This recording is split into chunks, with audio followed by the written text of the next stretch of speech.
പോറ്റിയുടെ ക്യാരക്ടറിന് ഒരുപാട് ഷെയ്ഡ്സ് ഉള്ള പോലെ നമുക്ക് ഫീൽ ചെയ്യുന്നുണ്ട്. നമുക്ക് തന്നെ അത് ഊഹിച്ചെടുക്കാനും പറ്റും.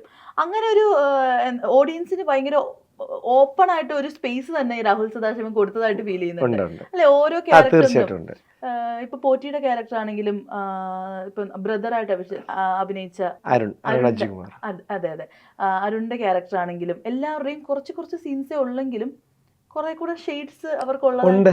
പൂർണ്ണമായിട്ടുണ്ട്. അത് ഒരു സ്ക്രീൻ സ്പേസിനപ്പുറത്തേക്ക് ക്യാരക്ടറിന്റെ ഡെപ്ത് വലുതാ. ഓരോരുത്തരുടെയും ക്യാരക്ടറിന്റെ ഡെപ്ത് ഭയങ്കരമാണ്. അത് നമുക്ക് കണ്ടിറങ്ങി വരുന്ന ആളുടെ കൂടെ ഈ ക്യാരക്ടേഴ്സ് എല്ലാം ഉണ്ടാവും. കുറച്ച് ക്യാരക്ടേഴ്സേ ഉള്ളൂ, പക്ഷെ പലരൊക്കെ അതിന്റെ നമുക്ക് തന്നേക്കുന്ന സ്ക്രീൻ ഷെയർ ചെയ്യാനുള്ള ടൈം വ്യത്യാസമാണ് ഓരോ ക്യാരക്ടേഴ്സിനും. പക്ഷെ അത് അത്ര മതി എന്നുള്ളതാണ്. ആ ഒരു ക്യാരക്ടറിന്റെ ആ ഒരു നേച്ചർ എന്ന് പറയുന്നത് ഈ കണ്ടിറങ്ങി വരുന്ന ആളുടെ മനസ്സിലുണ്ടാവും എന്നുള്ള 100% ഉറപ്പാണ്. അമ്മാതിരി ഒരു ട്രീറ്റ്മെന്റ് ആണ് നടത്തിയിട്ടുള്ളത്. അതുപോലെ പറയുമ്പോൾ നല്ല ക്യാരക്ടേഴ്സിനെ കുറിച്ച് പറയുമ്പോൾ ഒരിക്കലും വിട്ടുപോകാൻ പാടില്ലാത്തൊരു പേരാണ് നമ്മുടെ എൽസമ്മ എന്ന ക്യാരക്ടർ ചെയ്ത അമ്മയുടെ റോള്. അത് ഭയങ്കര എന്ത് അടിപൊളിയായിട്ടാണ് പുള്ളിക്കാരത്തി ഇത് ചെയ്ത് വെച്ചേക്കുന്നത്. അപ്പോ നിങ്ങൾ തമ്മിലുള്ള കോമ്പിനേഷൻ സീൻസ് എങ്ങനെയായിരുന്നു? എന്താ പറയാ? ചേച്ചി പണ്ടേ പ്രൂവൺ ആയിട്ടുള്ള ഒരു ആക്ട്രസ് ആണല്ലോ. സ്വാഭാവികമായിട്ട് ഇപ്പോൾ പൊന്മാനാവട്ടെ, അല്ലെങ്കിൽ കുറേ പടങ്ങൾ ചെയ്തിട്ടുള്ളതാണ്. മലയം കുഞ്ഞ്, അങ്ങനെ കുറേ പടങ്ങളിൽ ചെയ്ത് കൃത്യമായിട്ടൊരു പിന്നെ ഈ പറഞ്ഞ പോലെ ഒരു നാടകത്തിൻ്റെ ബാക്ക്ഡ്രോപ്പിൽ നിന്ന് തിയേറ്റർ ആർട്ടിസ്റ്റാണ്. ബാക്ക്ഡ്രോപ്പിൽ നിന്നാണ് അവർക്കൊക്കെ ചെയ്യാൻ ഭയങ്കര ഈസിയാണ്. അപ്പോൾ ഇതൊന്നും ഇല്ലെങ്കിൽ പോലും, ഇതൊന്നും ഇല്ലാത്ത ഒരാളാണ് ഞാൻ എന്ന് പറയുന്നത്. ഞാൻ എന്നുള്ള വ്യക്തിക്ക് ഇന്നിപ്പോൾ ഈ പറഞ്ഞ ഈ ഒരു ഇൻ്റർവ്യൂ അല്ലെങ്കിൽ 10 ആൾക്കാർ നല്ലത് പറയുന്നുണ്ടെങ്കിൽ അതിനെ ട്രീറ്റ് ചെയ്തത്, എല്ലാവരെയും ഒരുപോലെ ട്രീറ്റ് ചെയ്തതിൻ്റെ ഒരിതാണ്. കാര്യം ആ സ്ക്രിപ്റ്റിനെ അങ്ങനെ ആക്കി ആ സ്ക്രിപ്റ്റിലെ ഓരോ ക്യാരക്ടേഴ്സിനെയും ഈ ലെവലിൽ ട്രീറ്റ് ചെയ്തത് കൊണ്ട് മാത്രമാണ് എല്ലാവരും നല്ല പെർഫോമൻസ് കാണിച്ചേക്കുന്നത്. ഇപ്പൊ ഏറ്റവും കൂടുതൽ ഇതുപോലെ വരുന്ന കമന്റ്സാ, പടം സൂപ്പർ ഹിറ്റായി, ഇപ്പൊ പ്രണവ് ഓക്കെ ബൈ, ഇനി നാട് വിട്ടിട്ട് ഒരു ട്രിപ്പ് കഴിഞ്ഞിട്ടേ വരുള്ളൂ എന്നൊക്കെ. ശരിക്കും പറഞ്ഞാൽ നമ്മൾക്ക് ഇതുവരെ ഒരു ഇന്റർവ്യൂ അല്ലെങ്കിൽ നമ്മുടെ ഒരു സ്പേസിലോ ഒന്നും അങ്ങനെ അതെ നമുക്ക്. അപ്പൊ അതുകൊണ്ട് തന്നെ പുള്ളിയോട് നമുക്ക് ഭയങ്കര എന്താ ഒരു മിസ്റ്റീരിയസ് വൈബാ. എന്താണ് അത്രയും സിമ്പിൾ ആയിട്ടുള്ള ഒരു മനുഷ്യൻ. നിങ്ങൾക്കൊരു കുറേ ദിവസത്തെ ഷൂട്ടും ആ ഒരു എക്സ്പീരിയൻസ് വെച്ചിട്ട് എങ്ങനെയായിരുന്നു പ്രണവായിട്ടുള്ള കോമ്പിനേഷൻസ്? ഞാൻ പറഞ്ഞില്ലേ, അത് പുള്ളി ഒരു സാധാ ഒരു പ്രണവ് ആയിട്ട് മാത്രം അറിയപ്പെടാൻ ആഗ്രഹിക്കുന്ന ഒരാളാണ്. പുള്ളിക്ക് എക്സ്ട്രാ എന്തെങ്കിലും വേണമെന്ന് പുള്ളിക്ക് ഒരിക്കലും ആഗ്രഹമില്ല എന്നാണ് എനിക്ക് മനസ്സിലായിട്ടുള്ളത്. വളരെ സാധാരണക്കാരായ ഒരു മനുഷ്യൻ, സാധാരണക്കാരിൽ സാധാരണക്കാരായ മനുഷ്യനായിട്ടാണ് അദ്ദേഹത്തിൻ്റെ പെരുമാറ്റവും അദ്ദേഹത്തിൻ്റെ എല്ലാ രീതിയിലുള്ള സംഭവങ്ങളെല്ലാം. അപ്പോൾ വളരെ ഷൂട്ട് തുടങ്ങിയ ആദ്യ ദിവസങ്ങളിൽ തന്നെ ഇപ്പം എനിക്ക് ആദ്യം മോഹൻലാൽ സാറിൻ്റെ മോനാണെന്നുള്ളൊരു ചിന്ത എൻ്റെ ഉള്ളിൽ കിടന്നുകൊണ്ട് എനിക്ക് ആദ്യ ദിവസങ്ങളിലേക്ക് എനിക്ക് ടെൻഷൻ ഉണ്ടായിരുന്നു. പക്ഷേ പുള്ളിക്ക് അതൊരു ബുദ്ധിമുട്ട് പോലെയാണെന്നാണ് എനിക്ക് പിന്നെ മനസ്സിലായത്. നമ്മുടെ ഉണ്ട്. അപ്പം അത് ആദ്യ ദിവസങ്ങളിൽ തന്നെ അതങ്ങ് മാറി. പിന്നെ ഞങ്ങൾ ഭയങ്കര നല്ല അടുപ്പമായി, നല്ല സ്നേഹത്തോടെ, പിന്നെ ഭയങ്കര സിങ്കായി. അത് ഞങ്ങളുടെ സീനിലും വർക്കൗട്ട് ആയിട്ടുണ്ട്. ഭയങ്കര ബോണ്ടിങ്. അത് ഞങ്ങളത് ഓഫ് സ്ക്രീനിലും ഞങ്ങൾക്ക് ആ ഒരു ബോണ്ടിങ് വന്നപ്പോഴാണ് അത് സീനിലും നന്നായിട്ട് വർക്കൗട്ട് ആയത്.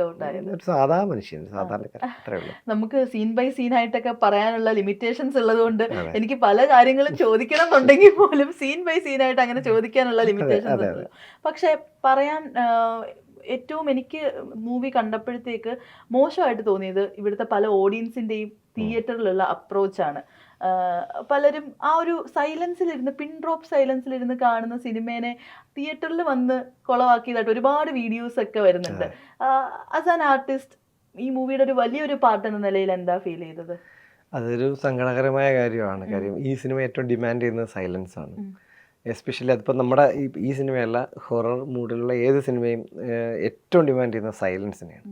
നമുക്കിപ്പോൾ ഒരു ടെൻഷൻ വരുമ്പോൾ നമ്മൾ എപ്പോഴും ഒരു ടെൻഷനിലാണ്, അല്ലെങ്കിൽ ഒരു സംഭവം ഉണ്ടെങ്കിൽ അതിനെ നമ്മുടെ ഉള്ളിൽ നിന്ന് മാറ്റാൻ ചെയ്യുന്ന ഏറ്റവും ആദ്യത്തെ കാര്യം നമ്മളെന്തെങ്കിലും ഇൻവോൾവ് ആവുക എന്നുള്ളതാണ്. അപ്പം ഇതിനകത്ത് പേടിയോടെ ഇപ്പോൾ പേടിപ്പിക്കുന്ന സീനുകൾ ഉണ്ടാകുമ്പോഴത്തേക്ക് നമ്മളെന്ത് ചെയ്യുക, ആ പേടിയെ നമ്മൾ ഒഴിവാക്കാൻ വേണ്ടിയിട്ട് ഒന്നുകിൽ പോപ്കോൺ ചോദിക്കുക, അല്ലാന്നുണ്ടെങ്കിൽ അപ്പുറത്തിരിക്കുന്ന ആളോട് ഇപ്പോൾ ഇതിൻ്റെ സ്പോയിലറായിട്ട് എന്തെങ്കിലും സംസാരിക്കുക, അല്ലെങ്കിൽ ആ സമയത്ത് മൊബൈൽ എടുത്ത് വെച്ചിട്ട് റീൽസ് കണ്ടുകൊണ്ടിരിക്കുക, അല്ലെങ്കിൽ ചാറ്റ് ചെയ്തുകൊണ്ടിരിക്കുക. ഇതൊക്കെ ഈ നല്ല രീതിയിൽ സിനിമ കാണാൻ ആഗ്രഹിക്കുന്ന ആൾക്കാരെ വല്ലാത്ത രീതിയിൽ ബാധിക്കും. ഇത് സംഭവിച്ച ആദ്യത്തെ ഷോയിൽ തന്നെ എനിക്ക് ഭയങ്കര എൻ്റെ അനുഭവം ആദ്യ ഷോയിൽ തന്നെ, പ്രിവ്യൂ ഷോയിലുണ്ടായി. അതെ, എൻ്റെ ഫ്രണ്ടിൽ ഇരിക്കുന്ന 2 പേര്, ഒരു കപ്പിളാണെന്ന് തോന്നുന്നു, അത് ഒരു പയ്യനും ഒരു പെൺകുട്ടി, എന്തായാലും അവരിങ്ങനെ ഇരിക്കുമ്പോൾ നമ്മളിങ്ങനെ വളരെ സീരിയസ് ആയിട്ട് കണ്ടുകൊണ്ടിരിക്കുമ്പോഴും തൊട്ട് ഫ്രണ്ടിൽ ഒരു സ്റ്റെപ്പ് താഴെ ഇരിക്കുന്നവരുടെ മൊബൈൽ ഇങ്ങനെ ബ്രൈറ്റ്നസ് വന്നാൽ എന്ത് ചെയ്യും, നമ്മളിങ്ങനെ നോക്കുമ്പോഴത്തേക്ക് നമ്മുടെ മനുഷ്യനാണെന്നുണ്ടെങ്കിൽ ആ കാഴ്ച നമ്മൾ നോക്കിയില്ലെങ്കിൽ പോലും ഈ സാധനത്തിൻ്റെ ഒരു സാധനം എപ്പോഴും കിടക്കും ലൈറ്റ് ഉള്ളത് തൊട്ട് ഫ്രണ്ടിൽ.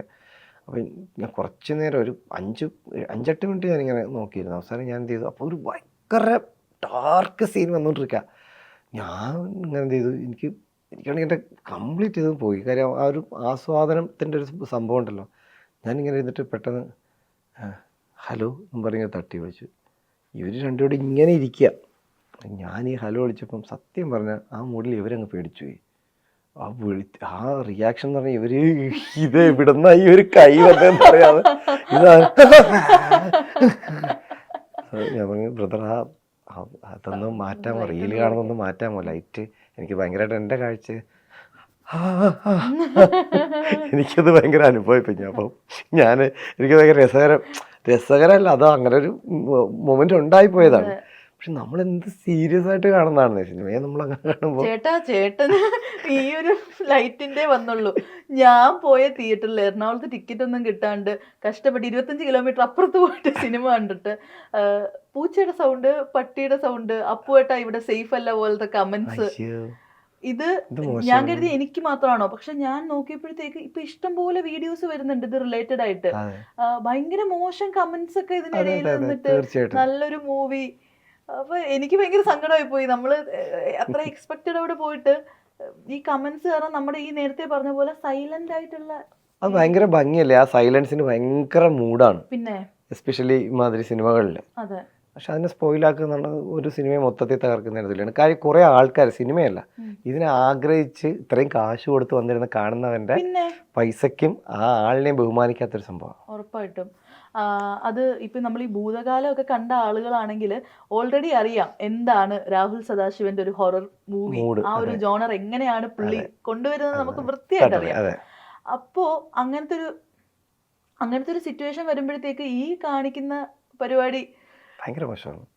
തീർച്ചയായിട്ടും അത് നമുക്കൊന്നും ചെയ്യാൻ പറ്റില്ല. അത് അവനവൻ തന്നെ അത് റിയലൈസ് ചെയ്യണം, അത് ചെയ്യരുത് എന്നുള്ളത്. ഇനി ഇതുപോലെ ഹൊറർ ജോണേഴ്സ് കഥകൾ ആളുടെ കയ്യിൽ ഇനിയും ഉണ്ടോ എന്തെങ്കിലും? 3 ചെയ്തെങ്കിൽ പിന്നെ പുള്ളിയുടെ 30 വേറെയും കാണും. 100% ഉറപ്പല്ലേ? അതെ, അപ്പൊ നമ്മളെ ഇനിയും പേടിപ്പിച്ചിട്ടേ അടങ്ങുള്ളൂ എന്നുള്ള രീതി പുള്ളി അതിൽ ഹരം കണ്ടെത്തുന്ന ആളാണ്. അതെ, അതുപോലെ പറയാൻ മാറ്റിവെക്കാൻ പറ്റാത്തൊരു കാര്യമാണ് ഇതിന്റെ ബാക്ക്ഗ്രൗണ്ട് സ്കോറിങ്. ക്രിസ്റ്റോ സേവിയറിന്റെ അതും അല്ല, എല്ലാം കൂടെ ഒരു മിക്സഡ് സംഭവമല്ലേ. കൃഷ്ണഗീത സ്റ്റേറ്റ് അവാർഡ് പിടിച്ചു ബ്രഹ്മയുഗത്തിന്റെ BGM-ന്. അതെ, അപ്പോൾ അത് ഹാപ്പിയാണ്. പുള്ളി പടത്തിന് ഇങ്ങനെ ഹൈയിൽ കൊണ്ടുവന്നതിൽ ഭയങ്കര ഇതിന്റെ എന്താ ക്യാമറയ്ക്ക് പുറകിലുള്ള ഒരു വല്ലാത്തൊരു അവരുടെ ഒരു കഠിനാധ്വാനം ഉണ്ടെന്ന് തന്നെ പറയേണ്ടി വരും. ഇപ്പം ക്യാമറ ഫ്രെയിംസ് വെച്ച ഷഹനാദിക്കാവട്ടെ, സൗണ്ട് ചെയ്ത ജയദേവൻ ചേട്ടനാവട്ടെ, അപ്പോൾ എഡിറ്റർ ഷഫീഖൊക്കെ ആവട്ടെ, ഇവരൊരു ടീമാണ്. ഇവർക്കറിയാം പരസ്പരം. ഡയറക്ടറുടെ ഈ പടങ്ങളിലൊക്കെ സ്ഥിരം ടീമാണ്. ഈ ഡയറക്ടർ ആരാണെന്ന് വ്യക്തമായിട്ട് അറിയുന്നവരാണ്. പുള്ളി പറയുന്നത് എന്താണെന്ന് കൃത്യമായിട്ട് മനസ്സിലാക്കുന്നവരാണ്. പുള്ളി ഏറ്റവും കംഫർട്ട് സോണിലാണ് ഇവരെയൊക്കെ വെച്ച് പടം ചെയ്യുക എന്ന് പറയുന്നത്. എന്താണോ ഡയറക്ടർ ആഗ്രഹിക്കുന്നത് അത് മനസ്സറിഞ്ഞ് ചെയ്യുന്ന ആൾക്കാരാണ്.